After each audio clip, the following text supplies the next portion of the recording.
What is up, guys? It's Midwest Raider coming at you with another video. I just wanted to bring you an old school, my phone, a microphone, and information for you type video. Try to make it decently quick, but usually my videos run a little long because I start chatting a little bit. But let's get through it. Let's bring you some information. DJ Martini Midwest Raider right here on YouTube, and DJ Martini Services on Facebook. So let's jump into the video. I want to bring you some knowledge on some car install stuff. Like I said, I've been doing car install my whole life. My brothers did it, brought me into it. It's kind of addictive when you start doing it. Every time you purchase a new car or somebody gets a new car, they want to upgrade something, you know, speakers, head unit, whatever, run amps, subwoofers, those kind of things. It is addictive, and I still do a little bit of it, but just not as much because I'm not as picky anymore. But also DJing keeps me busy as well. So, but I wanted to bring you guys a little knowledge because I looked on the internet and you just don't see a lot of information on replacing factory things with factory, you know, stock head units and stuff like that. So I wanted to bring you guys a little information on that and give you some examples. Because I just, you know, purchased a new car, a new used car. It's a 2017 Dodge, and it basically had factory everything, nothing fancy. But the factory 6x9 speakers in it, which are these guys right here. It's a 6x9 right there, usually oval ones. This is a 6x9, not a 6x8. But it's just a paper cone in there, just a full range speaker, no tweeters, nothing. So very, very cheap speaker, and they just were super muddy, guys. And by muddy, I mean just every tone sounded the same, and you really had to crank them up to even get volume out of them to start hearing voices or any high sounds. So I noticed I would turn it all the way up to, you know, it goes from 0 to like, I don't know, 40. I would have to turn it all the way up to probably 19 before you could even start hearing voices. Which is kind of ridiculous. And then once you started to get sound, depending on what kind of music you were listening to, if you were listening to any kind of hip hop or R&B, the bass was just muddy. Like, honestly, all the tones sounded the same. And I'm not talking, you know, bass, I'm talking mid bass, but it just sounded muddy and distorted. And they're not blown. It just sounds that way because it's just a full range speaker, and they're not very good at all. So it was just incredibly, possibly one of the worst speakers that I've ever heard in a vehicle before from a stock vehicle. Usually they're a little bit better and sound a little bit clearer, but they just sounded really bad. And I'm pretty 100% that they were not blown. They just sounded muddy and quiet. So definitely knew that I had to replace them. Okay, guys? So I want to talk about this a little bit on if you're going out and looking to replace some speakers in your stock vehicle, and maybe you go take it somewhere to have them install them. Let's just keep this real, okay? I don't want you guys to pay more than you need to pay, okay? And this is where I've got myself, or where they've tried to, you know, upsell me to things that I really don't need, and you don't want to spend more money than you need to. So let's talk about speaker upgrades. So in your car, most cars now come with those infotainment centers where you have the big screen on top and then maybe some controls underneath, or even their touch screen now. So you can't really change the head unit anymore. You can, but then you have to change like the whole configuration of your center console. So then you have to change, you know, you might have to take that out, and then you have to buy like a kit that'll change that panel so you can slip in a head unit. So that could be expensive. So you're pretty much stuck with your factory head unit sometimes.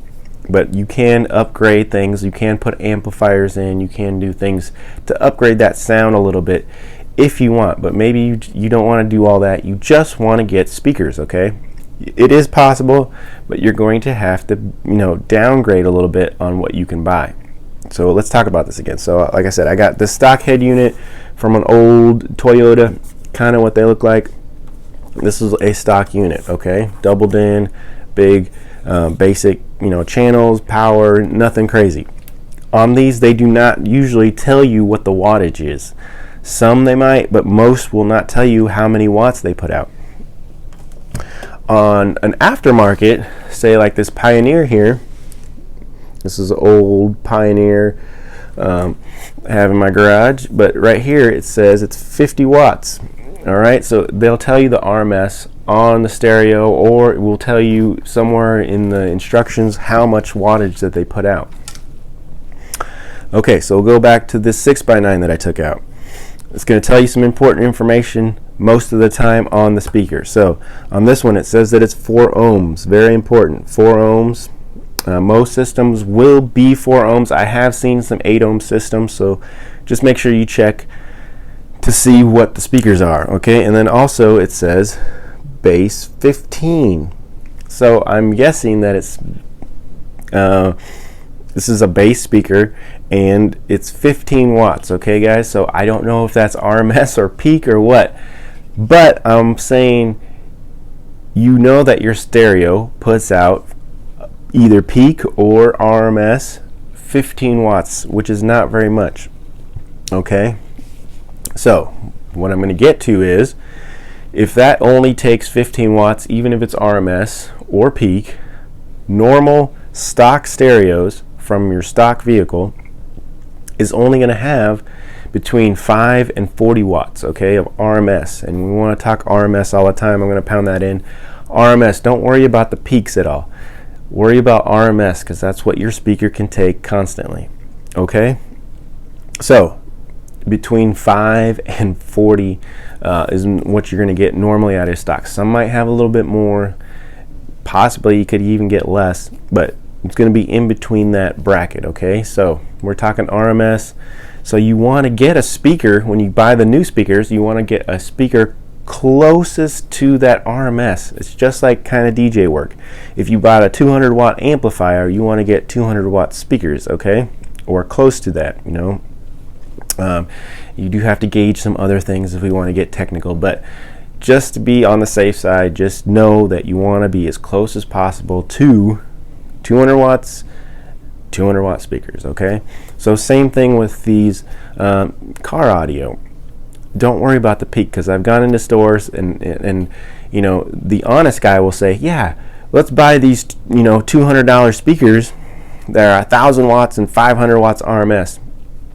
And then you're also going to, you know, upsell you and say, but you're also going to need an amplifier. Well, I've gone to the opposite, where they said, I don't want an amplifier, I just want to replace my factory speakers. And they're like, oh yes, these $200 speakers will sound great in that setup. No, they will not. Okay, and I know that, but I've had places try to do that to me, and then I didn't go back to those places, or I talked to somebody else, because that 500 watt speaker will not sound great at all in your vehicle. Okay, with a factory head unit, with a factory stereo. Okay, so don't let them trick you. Don't let them make you pay for the, you know, and it is nice to have that great Alpine speaker or whatever speaker that you want, because it's name brand and it's cool looking, but it will not sound good in your car. So you want to make sure, if you want to buy that speaker, buy one that has the RMS that you need. And when we're talking really, really light RMS, you might not be able to find that particular brand or speaker with the correct amount of wattage. Okay guys, now, so I did find some speakers out there. There was a few. There was some JVC, Kenwood, some Pioneer, a Rockford Fosgate that actually had around, I want to say 70 watts, or even 60, I think. But in my situation, in my knowledge, I really, really wanted to stay below and be as close as possible, since I knew that my stereo only puts out around 15 watts of power. And I say around because we don't know. I couldn't find exact specs. I looked up everywhere I could look up, and so I just knew it printed on the speaker 15 watts. So I want to stay as close as that as possible, guys. And so I keep repeating myself, because I'm just trying to pound it in that you want to stay as close as possible RMS. So let's jump into it. Like I said, these were very muddy, cloudy, sounded distant. You really had to run the volume to even start hearing them. It was the same for the front speakers, and they are all the same. They all look the same as this from front to back. So I went ahead and I picked up, I had some Kenwoods and those were 50-watt speakers, RMS, and I said, those are pretty close. I think I'll use those because I already have them. And then I went and picked these up on Amazon Prime. They were a warehouse deal, and I got them for $26 with tax. So I think 24 plus a couple dollars tax, $26, guys. And they're going to work great because look, right here, 45 watts, guys. It is really hard to find any speakers that are really, really low watts, but 45 watts was probably one of the lowest that I found. And these are JVCs. They had pretty decent reviews on Amazon, and the reviews that I did watch say, you know, they blew or that kind of thing.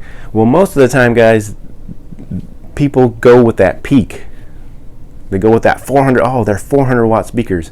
So then they try to run them to amps, and maybe those amps are automatically putting out 100 watts RMS right away, and they're blowing these guys real fast like that because they're only 45 watt RMS speakers.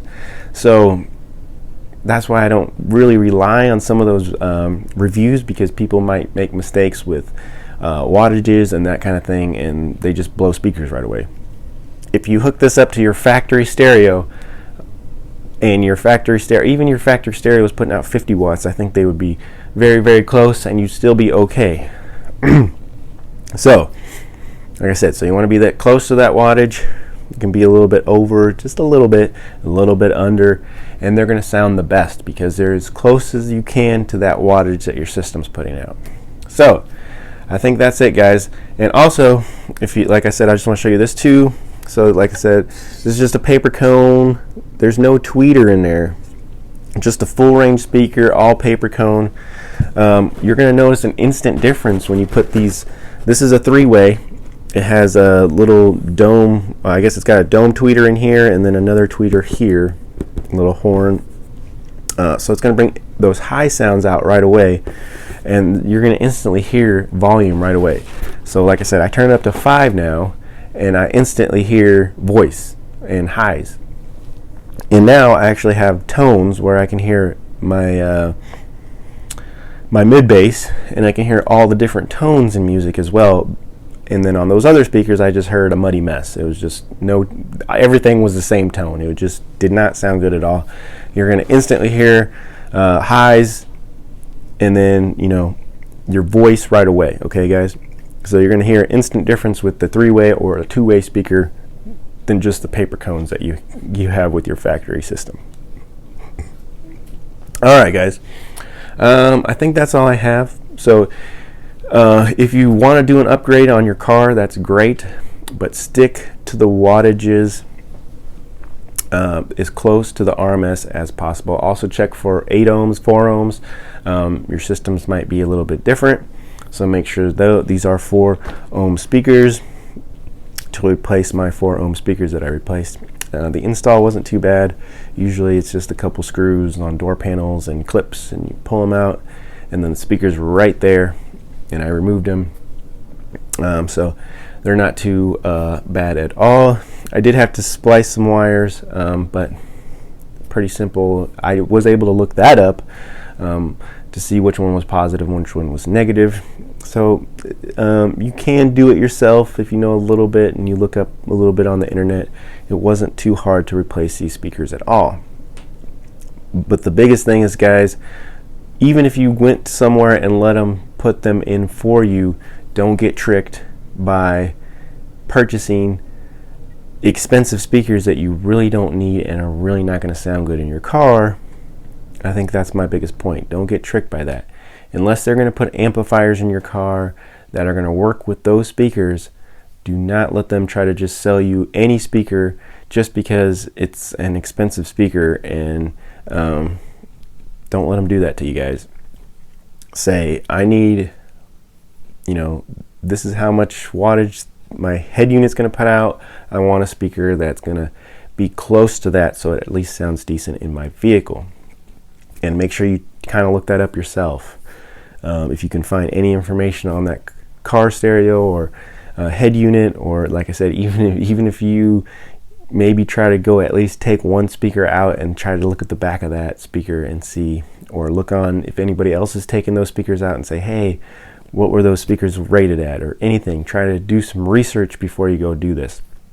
That way they don't just upsell you a really expensive speaker that you don't need and it's not going to sound good in your car at all. Okay, that's all I got for you guys. Try to make this quick, try to give you some knowledge, try to give you some power so you can go to those stores with a little confidence and say, hey, I know what I'm talking about, I know what I'm doing, and you're not going to upsell me this really expensive speaker that's going to sound really crappy in my car. Like I said, I put these in there. They're not the greatest rated speakers, but so far they sound pretty good. I've been in my car for a week or two now. I installed these right away because I instantly had to replace them, and so far so good. They sound pretty decent in my car.